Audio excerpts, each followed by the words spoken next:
Joaquin Buckley scored the best kick KO in MMA history, the first ever run-off knockout. This highlight will be seen everywhere and forever simply because it doesn't even look real, but it really happened. How is that technique even possible? Let's find out. Before we start, it needs to be mentioned that this was a rehearsed attack in Buckley's training. Like he said after the fight, he had thrown that kick many times before. So, here's the sequence.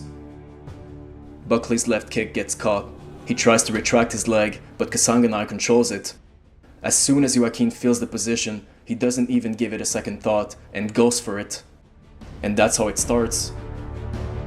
First step, leg placement. His right leg hops from here to here, so the heel is facing his opponent, just like any spinning back kick. At the same time, Buckley places his left leg so the knee points to the right. This avoids the risk of potential injury and balance problems, but it also allows Joaquin to initiate the spin with the left side of his body. The first step is complete, as both legs are set. Now the second step, the jump. The right leg, which will later become the kicking leg, jumps straight up, using the spring effect of the toes. That athletic one-legged move will generate impressive airtime, but the most important component, what makes this technique so creative and exceptional, is the way Buckley generates the twist. The torque, the spin, however you want to call it, Joaquin manages to create a buttload of it in a position where most people would simply fall to the ground, embarrassed of themselves. This is where it gets interesting. At the moment of the jump, Buckley gathers the energy present in the left side of his body and swings his left arm clockwise as he brings it closer to him. This exponentially accelerates the spin initiated at step 1. When you start spinning, bringing your limbs close to your body will accelerate the rotation, and doing the opposite will slow it down. In general, the tighter your body gets, the faster you'll rotate. This is a principle that applies in various sports such as tricking, figure skating, gymnastics, and now MMA. I believe that sequence illustrates that principle really well.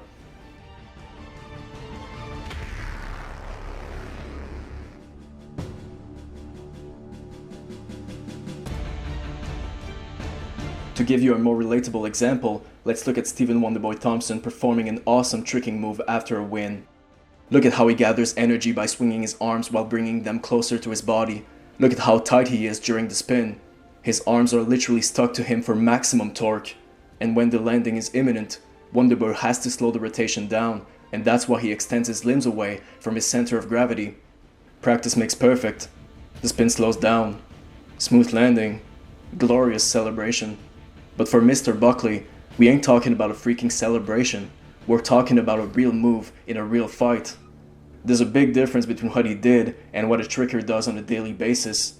We'll get to that in a moment. So, Joaquin brings his arms close to his body, looking for max spin. He also brings his right knee close to his hips, so he'll be able to extend his leg at the end of the move for optimal power. Now the third step, the deceleration of the spin. This is where we see the difference between a flip and this magnificent kick whose sole purpose is to decapitate. Unlike a tricker, Buckley doesn't slow down the rotation to land on the ground, he slows it down to throw the kick from a relatively stable position in the air. So, as soon as he faces the ground mid-air, Buckley is looking to decelerate the twist because the kick has to land while his back is still facing Kasanganay. To achieve that goal, Joaquin will use his left arm as a dragging force. Instead of keeping it close to his body, he extends it and swings it in the opposite direction of his body spin, counterclockwise.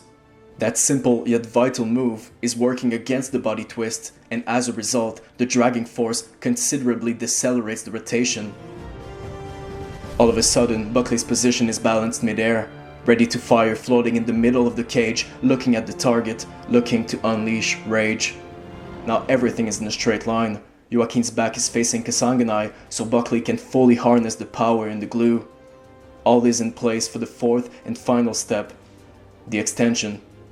Once that step is initiated, nothing's gonna slow that foot down. Buckley extends himself and goes through Kasanganay's brain. The body shuts off, making sure the fall will be experienced with no pain. Creative, original, acrobatic. That kick was historic. We've seen walk-off knockouts before, but have you ever seen a run-off finish? Buckley was literally 10 feet away from the scene and his opponent was still standing up, completely unconscious. You only see that shit in video games. Anyways guys, thank you so much for watching. This was an unbelievable moment and I think it will mean something very interesting for the sport. This knockout will serve as a reminder to fight fans that no position is truly safe. When you're fighting in the UFC octagon, no matter how safe you feel, you never are. Anything can happen at any given moment.